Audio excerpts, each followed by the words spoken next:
ఇగో paper అన్నా మిగిలిన వాళ్ళంతా ఇక కట్ చేయండి. ఇక నుంచి రాజగోపాల్ రెడ్డి, కొండా విశ్వేశ్వరు, పొంగులేటి, జూపల్లి వీళ్ళంతా పార్టీ పెడతారంటే అందులో నుంచి మైనస్ చేసేయండి రాజగోపాల్ రెడ్డి సార్ని. ఇక బీజేపీని వీడే ప్రసక్తే లేదట. ఒక పక్క ఆలోచనతోని లక్ష్యంలోకి బీజేపీలోకి వచ్చిందట. అది సాధించేదాకా వెనక్కి పోయే ముచ్చటే లేదంట. బీజేపీలో కొత్తగా చేరిన వారికి కూడా అవకాశాలు ఇస్తే పార్టీ మరింత బలోపేతం అవుతుందన్న అభిప్రాయాన్ని పెద్దలకు వివరించినట్టు చెప్పింది. ఇక మొత్తానికి చివర్లో మనసులో ఉన్నది కక్కేసిండబ్బా.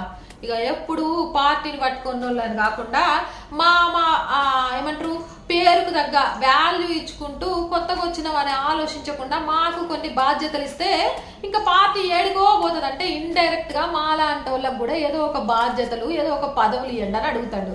ఇక సారు మరి మీ అభిప్రాయాలకు అధిష్టానం ఎలా స్పందిస్తుందో ఏమో కానీ మొత్తానికి నెల రోజుల్లో కేసీఆర్ సార్ కుటుంబంలో నుంచి జైలుకు పోకపోతే జనాల